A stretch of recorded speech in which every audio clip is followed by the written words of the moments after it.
Pada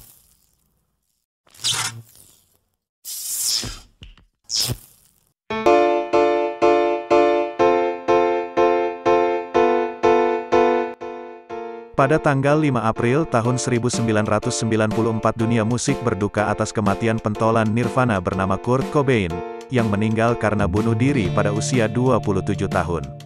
Lebih dari 25 tahun kemudian warisan Cobain dan Nirvana tetap hidup, dan berikut adalah fun facts tentang Nirvana. Ada 5 drummer sebelum Dave Grohl. Cobain dan Novoselic anggota Nirvana yang sebelumnya dikenal sebagai Skid Row, Pancake, Bliss, dan Ted Fred, tetapi menemukan drummer permanen terbukti lebih sulit daripada menghasilkan nama band yang layak. Pada awalnya ada trivia Aaron Burr-Hatt yang membuat Cobain kesal dengan menyita mobil Kurt setelah ditangkap karena berkelahi dengan seorang polisi. Lalu ada drummer Melvins bernama Dale Crover yang menggebrak Cobain dan Novoselic pada demo tip pertama mereka sebelum pindah ke San Francisco. Berikutnya adalah Dave Foster yang ditangkap karena menyerang putra wali kota Cosmopolis, Washington. Lalu Burr-Hatt kembali sebentar sebelum mengumumkan bahwa dia terlalu pusing untuk berlatih suatu hari nanti. Kemudian seorang teman memperkenalkan Cobain dan Novoselic kepada Chad Channing yang bertahan selama 2 tahun sebelum salah satu pendiri band memutuskan bahwa dia tidak akan menghentikannya lagi. Lalu drummer Mudhoney bernama Dan Peters bermain di single berjudul Sliver.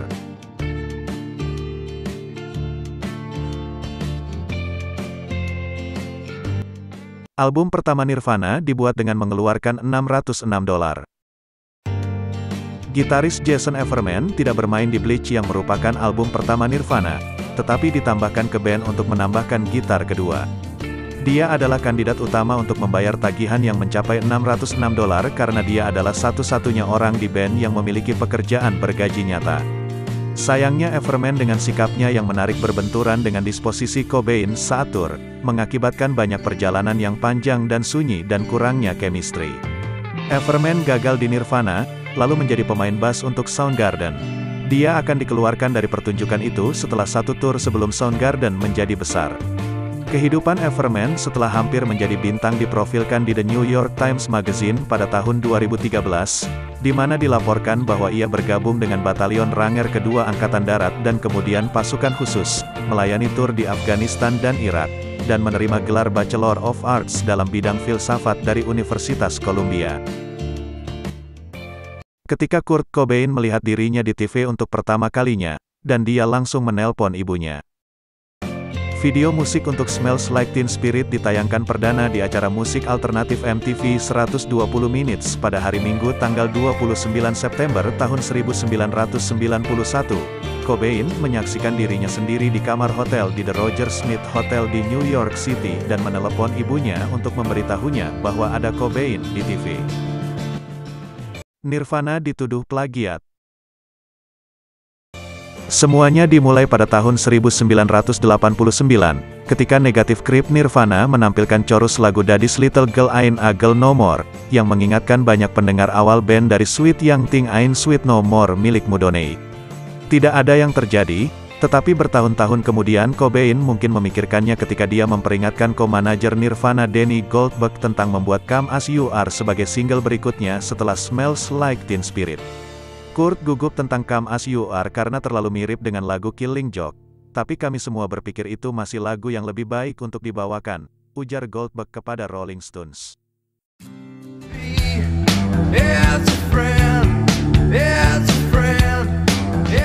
Beberapa lagu di album Nevermind adalah tentang Toby Vail, mantan Kurt Cobain. Penulis Charles R. Cross didukung dengan akses ke jurnal pribadi Cobain dan halaman lirik yang tidak direkam berteori dalam biografi Kurt Cobain yaitu Heavier Than Heaven bahwa Nevermind penuh dengan referensi ke Toby Vail, yang putus dengan Cobain beberapa bulan sebelum rekaman album. Lirik Smells Like Teen Spirit yang berbicara tentang seorang wanita yang terlalu bosan dan percaya diri kemungkinan besar tentang mantan Cobain. Lagu Drain You dimulai dengan baris satu bayi ke bayi lainnya berkata, "Aku beruntung bertemu denganmu," mengutip apa yang pernah dikatakan Toby Vail kepada Cobain. Lalu Long Ak khususnya secara tegas tentang drummer Bikini Kill, dikonfirmasi oleh Novoselic dan oleh Cobain sendiri dalam sebuah surat tidak tertulis kepada Toby Vail yang dibacakan Cross. Cobain menulis, "Setiap lagu dalam rekaman ini bukan tentang Anda."